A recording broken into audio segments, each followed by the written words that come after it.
درود همراهان گرانقدر. آلمانی مثل آب خوردن اینجاست با یک درس دیگه از سری درس‌های جملات ضروری و روزمره در آلمانی. و دوستان توجه داشته باشید ما در این سری از درس‌ها ضمن آموزش جمله سازی جملات بسیار پرکاربرد در آلمانی روزمره و مکالمه ها رو خدمت شما تقدیم کردیم. اگر درس‌های قبلی از این سری رو هنوز مشاهده نکردید و دسترسی ندارید، آدرس دسترسی بهشون در قسمت توضیحات این ویدیو تقدیم شده، همچنین در قسمت بالا الان میتونید مشاهده کنید.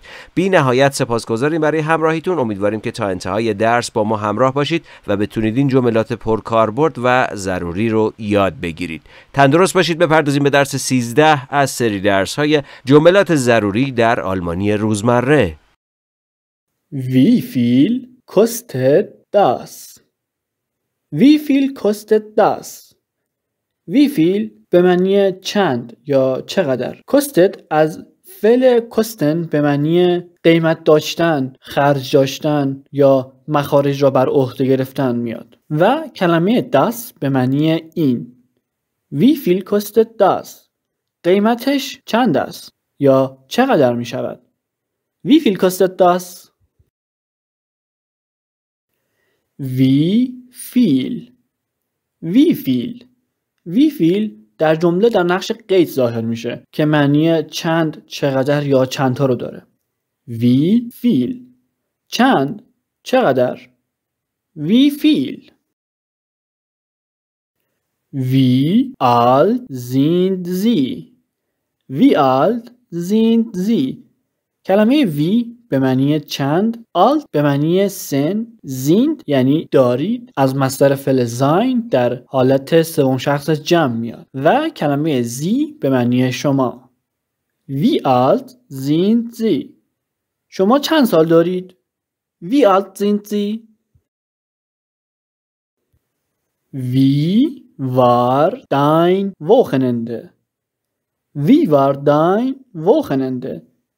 کلمه وی به معنی چگونه است. کلمه وار حالت پرتریتوم یا همون حالت گذشته فعل زاینه، چون همونطور که خدمتون بارها عرض کردم فعل زاین در حالت پرتریتوم به وار و در حالت پارتیسیپ سوای به ایست گوسن تبدیل میشه.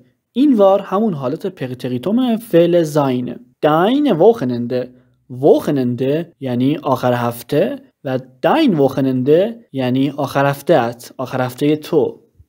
Wie war dein Wochenende? آخر هفته چگونه بود؟ Wie war dein Wochenende? Beeil dich. Beeil dich. فعل beeil از مصدر فعل beilen میاد. فعل beilen به معنی جنبیدن یا عجله کردنه. این فعل در این جمله به حالت امری اومده، چرا که فعل در ابتدای جمله اومده و در انتهای جمله علامت تعجب داریم. beeil یعنی عجله کن. dich هم حالت آکوزاتیو ضمیر دوم شخص مفرده، یعنی حالت آکوزاتیو از ضمیر دو. beeil dich. عجله کن، بجنب. beeil dich. Ich bewundere dich. Ich bewundere dich. کلمه ایش ضمیر اول شخص مفرد به معنی من. bewundere از مصدر فعل bewundern میاد. فعل bewundern به معنی تحسین کردن یا آفرین گفتنه. Ich bewundere, du bewunderst, sie es bewundert. صرف این فعل در سه حالت مفرد و دیک هم به معنی تو را حالت آکوزاتیو ضمیر دوم شخص مفرد. Ich bewundere dich. من تو را تحسین می کنم. Ich bewundere dich. Ich stimme zu. Ich stimme zu. کلمه ich به معنی من، فعل جمله فعل zu stimmen. فعل zu stimmen به معنی موافقت کردن با یا چیزی را تایید کردنه. این فعل جزء افعال جدا شدنیه، چون پیشوند اون یعنی zu از خود فعل جدا میشه و به انتهای جمله منتقل میشه. این فعل در حالت پرتریتوم به stimmt zu و در حالت پارتیسیپ سوای به hat zu gestimmt تبدیل میشه. Ich stimme zu. موافقم. Ich stimme zu. Ich bin zu Hause. Ich bin zu Hause. کلمه ich به معنی من. کلمه bin به معنی هستم. کلمه Haus با آرتیکل das یعنی das Haus به معنی خونه است. اما وقتی Haus با حرف اضافه zu میاد و یه دونه ا در انتهای خودش ظاهر میشه یعنی zu Hause به معنی در خانه، در منزل یا حتی بسته به نوع متن به معنی وطن و میهن هم میشه. اما در این جمله به معنی همون در خانه یا در منزله. Ich bin zu Hause. من در خانه ام. Ich bin zu Hause. Ich bin zurück. Ich bin zurück. کلمه ich به معنی من. کلمه bin به معنی هستم. حالت صرفی اول شخص مفرد از مصدر فعل sein. Ich bin. Du bist. Sie es ist. سه حالت صرفی مفرد از مصدر فعل sein. و کلمه zurück به معنی عقب یا برگشته. اما نکته که اینجا باید خدمتتون عرض کنم اینه که ما تمامی جملات زبان آلمانی رو نباید به حالت کلمه به کلمه معنی کنیم و به زبان فارسی برگردونیم. چرا که به عنوان مثال اگه ما بخوایم چنین کاری رو روی این جمله انجام بدیم معنی این جمله به این صورت میشه که من برگشت هستم و یک معنی و مفهوم بیهوده‌ای رو داره و کاری که باید بکنیم اینه که معادل اون رو در زبان فارسی پیدا کنیم و جایگزین اون کنیم. Ich bin zurück. من برگشتم. Ich bin zurück. Ich bin pleite. Ich bin pleite. کلمه ich به معنی من. bin از مصدر فعل sein اول شخص مفرد به معنی هستم و کلمه pleite به معنی ورشکست. pleite sein یعنی ورشکسته شدن. Ich bin pleite. من ورشکستم. Ich bin pleite.